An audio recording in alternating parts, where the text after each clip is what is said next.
के आनंद टहलते हुए उस मंदिर की तरफ फिर चले गए जहाँ फक्कड़ सिंह अपनी धुन में बैठे हुए थे। सुबह का समय था।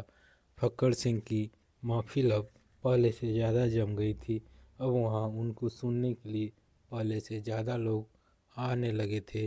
नेताजी तो अब रोज़ का ही सुबह शाम उनका हो गया था और पंडित जी को रात भर विचार करते रहे।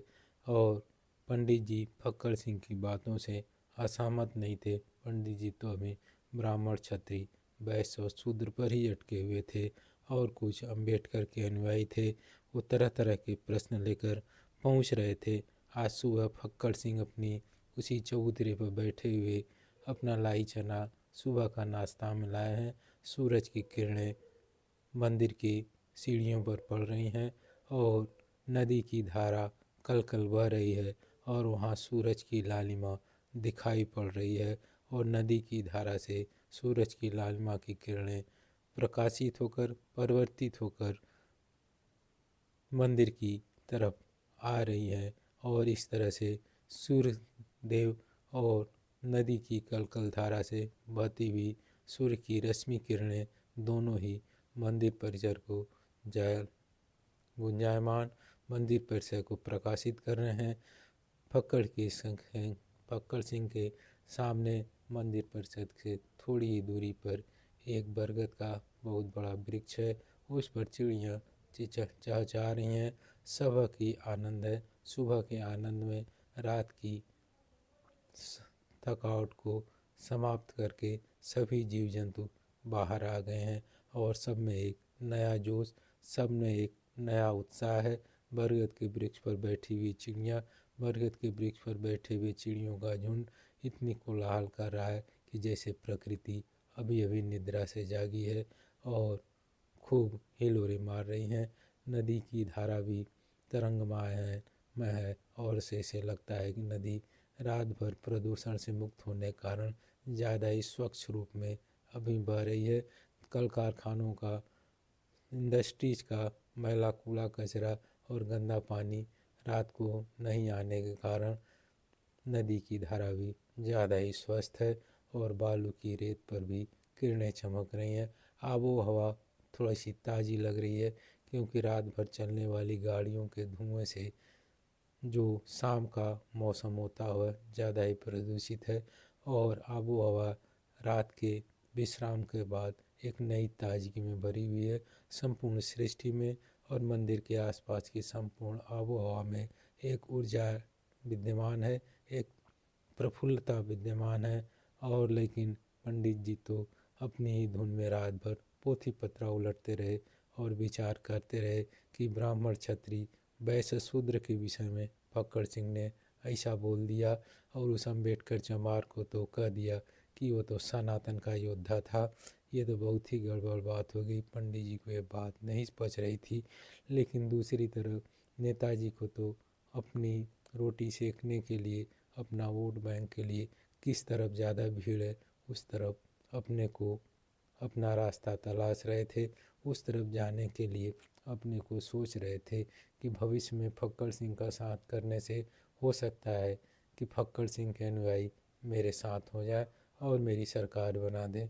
वहीं फक्कड़ सिंह के अनुयायी जो कुछ दिन पहले 5-7 थी, अब 30-35 लोग सुबह ही सुबह जुट गए हैं और कुछ उसमें से अपनी अलग अलग बातों को कर रहे हैं। आज कुछ ज्ञानी लोग थे जो ये पूछ बैठे कि ब्राह्मण, क्षत्रिय, वैश्य, शूद्र के विषय में कृष्ण ने जो कहा वो तो आपने वहाँ पर सिर्फ ये बता दिया कि कृष्ण ने जब ये बात कहा तो हिंदुओं का नामो निशान नहीं था और कृष्ण ने कहा ये सारा सनातन है, ये सारा बहुत प्राचीन है, अति प्राचीन है, जितना प्राचीन है कि इसको सनातन शब्द किया है जिसका न जो आदि है न अंत है। कृष्ण ने सिर्फ इतना कहा कि मानव समाज, मानव देह की रचना ऐसी की गई है कि उसका 2 पैर जमीन पर रहता है, 2 हाथ फ्री रहता है, सिर ऊपर रहता है, खोपड़ी सबसे ऊपर होती है। इसीलिए मानव की खोपड़ी सबसे ऊपर होने के कारण उसके में अंदर अन्य जीव जंतुओं की अपेक्षा बुद्धि का प्रवाह ज़्यादा है और बुद्धि के प्रवाह के आधार पर ही मानव में तरह तरह के विभाजित होते हैं। कृष्ण ने ये कहा कोई भी मानव समुदाय होगा तो एक ज्ञानवान समुदाय होगा जिसको उन्होंने ब्राह्मण शब्द दिया। एक जो है बलवान और साहसी समुदाय होगा जो अपने भाई बंधुओं की रक्षा करेगा। और वो योद्धा होगा जिसको कृष्ण ने क्षत्रिय शब्द का दिया। उन्होंने एक ऐसा भी कहा दिया कि एक ऐसा समुदाय होगा जो देश विदेश की यात्रा करने में खुश होगा और वह आपूर्ति की जगह को ग्रहण करेगा जहाँ ज़्यादा चीज़ें उत्पादन होती है, उसको उठाकर ले जाकर उन जगहों पर फैलाएगा जहाँ उन चीज़ों का अभाव है। और इस तरह से वह समाज में व्यापार के द्वारा सेवा का काम करेगा।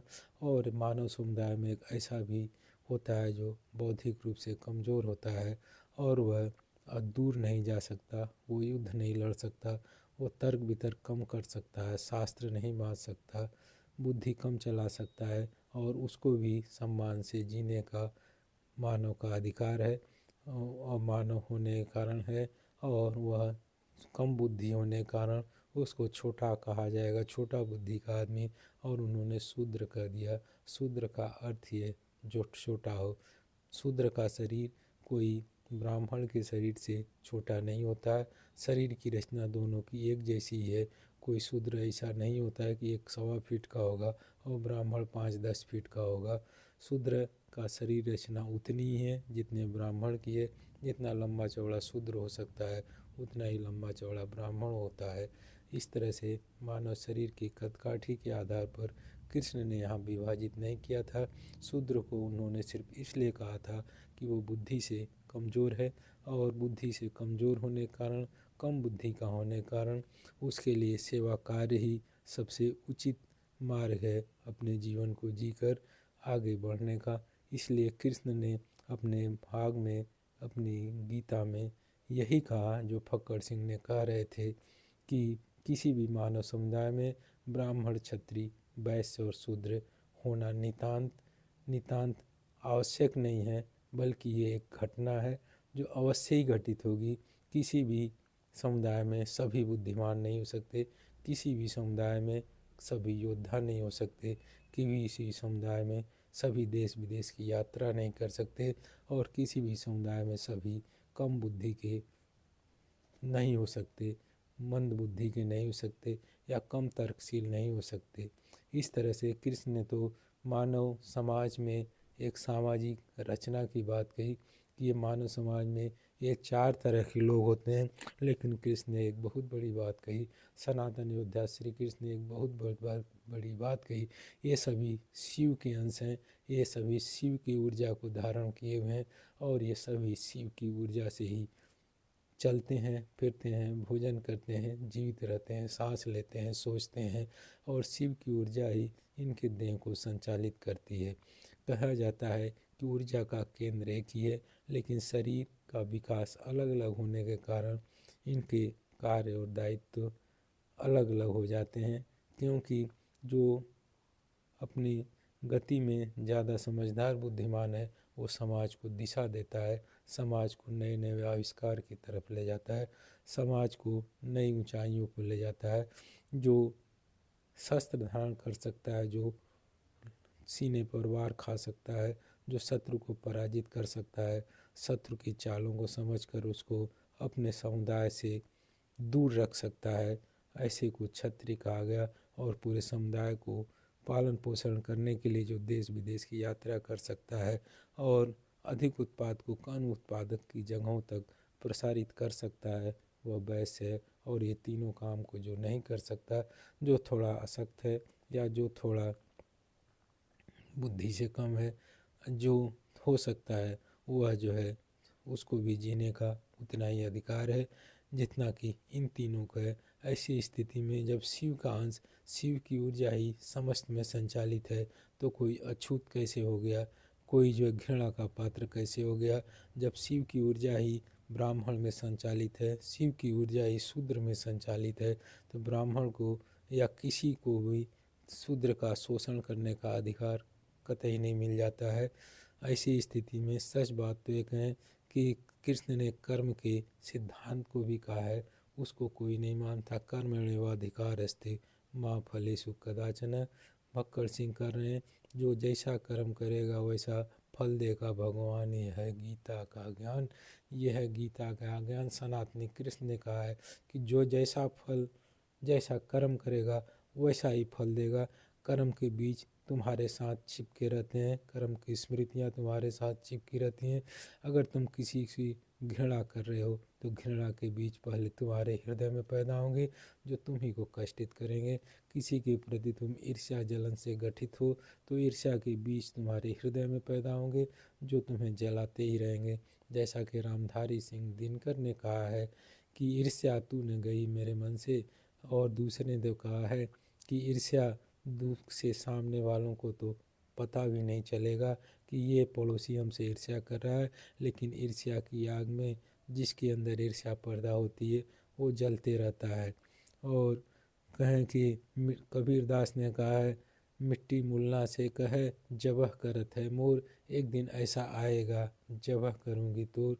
ये तो दुनिया लेने देने की दुनिया है। अगर तुम सता रहे हो तो उसके कर्म बीज तुम्हारे साथ चिपकेंगे और तुम भी सताने के लिए अपना रास्ता उपाय कर रहे हो। कबीरदास जी ने कहा तुम मुसलमानों को संबोधित करते हुए कबीर ने अपने धर्म ग्रंथों में अपने लेखनी अपनी वाणी से कहा है, मुर्गी मुलना से कहे जबह करत है मोर, एक दिन ऐसा आएगा जबह करूँगी तोर।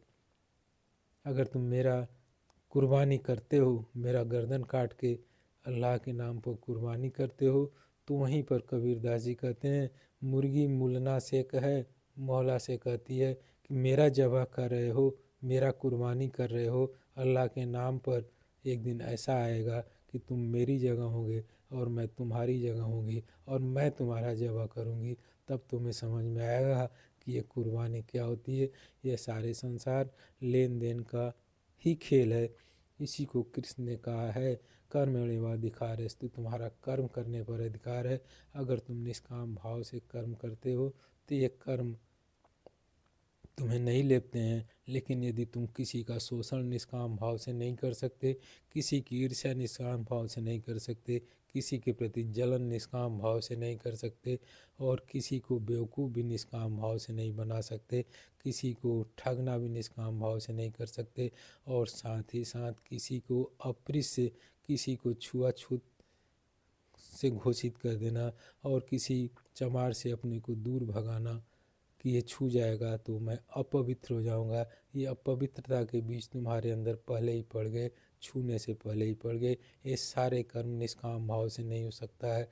कहें कि नेकी कर दरिया में डाल, अच्छा करो और उसको भूल जाओ। अच्छा करने के बाद भी उसका गुणगान कर रहे हो तो ये अच्छा नहीं कर रहे हो। एक संत हमारे जानने में थे, फक्कड़ सिंह कह रहे हैं कि एक संत थे, संत थे, वो फ़कीर का वेश धारण कर लिए थे, लंगोट पहन कर रहते थे और रोज़ भगवान की खूब आराधना पूजा करते थे।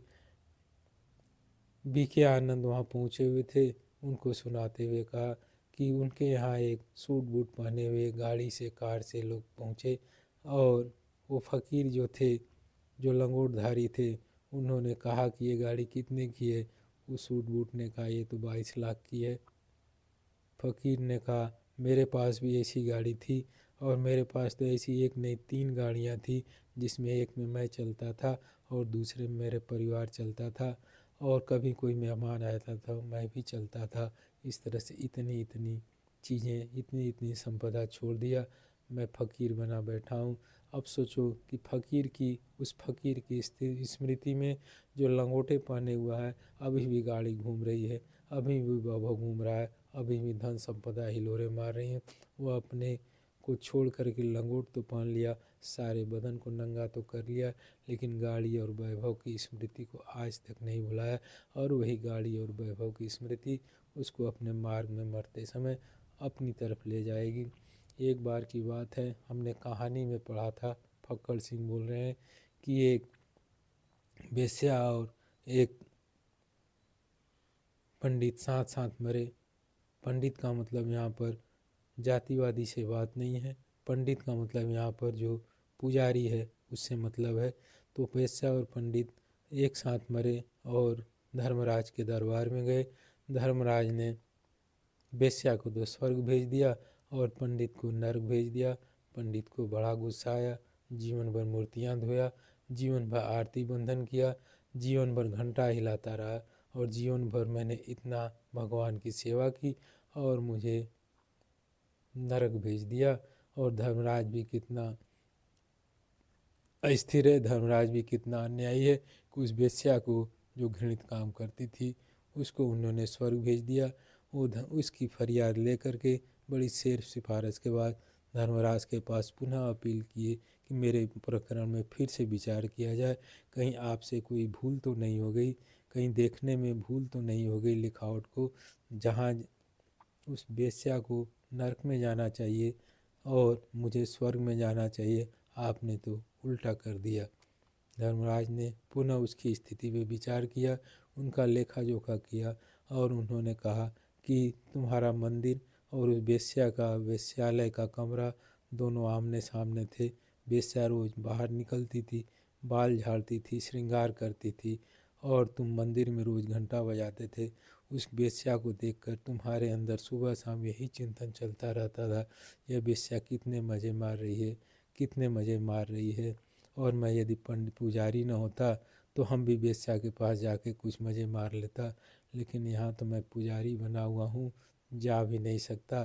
तुम इसी उहापिन में अपनी वासना को भड़काते रहे और अपनी मनोवृत्ति को दबाते रहे और ये वासना और मनोवृत्ति इतनी बढ़ गई कि मरते समय भी तुम उस वेश्या की चाहत में भी मरे, उस वेश्या के ध्यान में ही मरे, उस वेश्या के पाने की लालसा में ही मरे।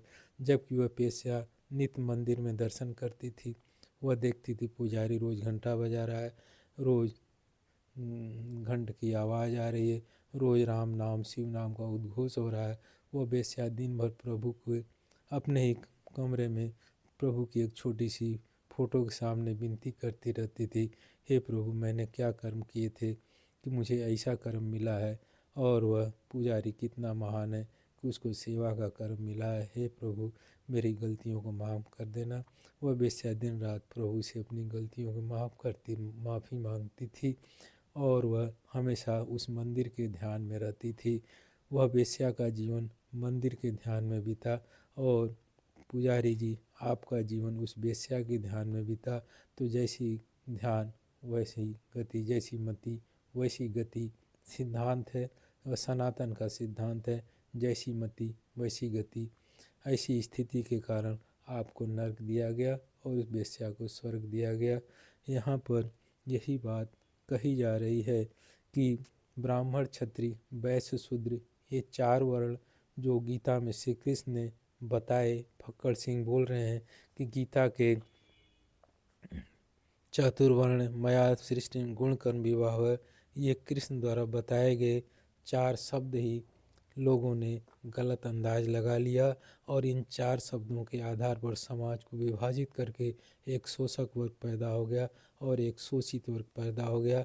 और इस शोषक और शोषित वर्ग ने हिंदू धर्म का बंटाधार कर दिया, एक पीड़ित रहा और दूसरा पीड़ित करने वाला रहा, एक शोषण करने वाला रहा, एक शोषित रहा, एक बेवकूफ़ बनने वाला रहा, एक बेवकूफ़ बनाने वाला हो गया।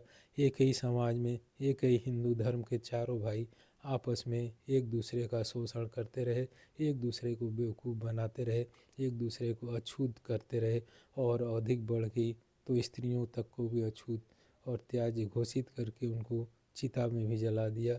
ऐसी स्थिति में इन चारों भाइयों ब्राह्मण क्षत्रिय वैश्य शूद्र से बने हुए इस हिंदू समाज को दूसरा समाज, मुस्लिम समाज, ईसाई समाज लतिया के न चला जाए तो क्या कर सकता है। किसान के चार बेटे थे, चारों बेटे आपस में लड़ते रहते थे, पड़ोसी उसकी ईर्ष्या करता था, दुश्मनी रखता था। किसान रोज़ समझाते समझाते थक गया लेकिन वो नहीं माने और एक दिन ऐसा आया कि किसान को लगा कि अब मेरा तो जाने का समय हो गया और किसी तरह से मैं पड़ोसी से टक्कर लेता रहा। पड़ोसी को नहीं पता था कि हमारे बेटे ही आपस में लड़ते हैं, जिस दिन मैं नहीं रहूँगा ये बेटे आपस में और लड़ मरेंगे। और ऐसी स्थिति में पड़ोसी जो ताक में बैठा हुआ है वो तो इनका सत्यानाश कर देगा। उसने अपने बेटों को समझाने का एक अंतिम उपाय सोचा और उसने अपने बेटों को बाहर बगान में बुलाया किसान अपनी चारपाई बैठ गया। चारों बेटे आकर के उसके पास खड़े हो गए।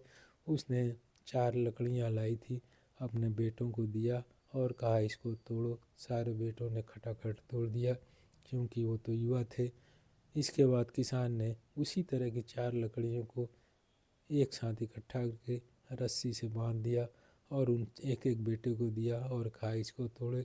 इस बार काफ़ी प्रयास के बाद भी उन 4 लकड़ियों के समूह को कोई बेटा नहीं तोड़ सका।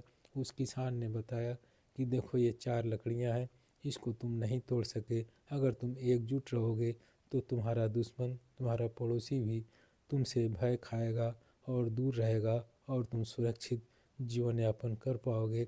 और यदि बिखरे रहोगे तो तुम मारे जाओगे। यही हाल हिंदुओं के समाज का है। ब्राह्मण, क्षत्रिय, वैश्य, शूद्र एक दूसरे को ऊंचा नीचा करने के समय में एक दूसरे को छूत और अछूत में बांटने के कारण, एक दूसरे को अलग थलग करने के कारण आज इस स्थिति में पहुंच गए कि अम्बेडकर के नाम पर एक अलग समुदाय का गठन हुआ जो उच्च वर्गों से घृणा ही नहीं नफरत करता है और दुर्भावना से और उनसे अपना बदला लेना चाहता है, जो सदियों से उनको बेवकूफ़ बना के शोषित किया गया। और ऐसे में उनको मुस्लिम और ईसाई भाइयों का साथ मिल गया तो वह दिन दूर नहीं जब हिंदू इतिहास के पन्ने में समा कर रह जाएंगे। ये फक्कड़ सिंह चेतावनी दे रहे हैं कि यहाँ पर जुटे हुए पंडित जी, यहाँ पर जुटे हुए नेताजी और यहाँ पर जुटे हुए तुम जो हिंदू अपने को कहते हो, सुन लो, अब तुम्हारा जाने का समय आ गया है।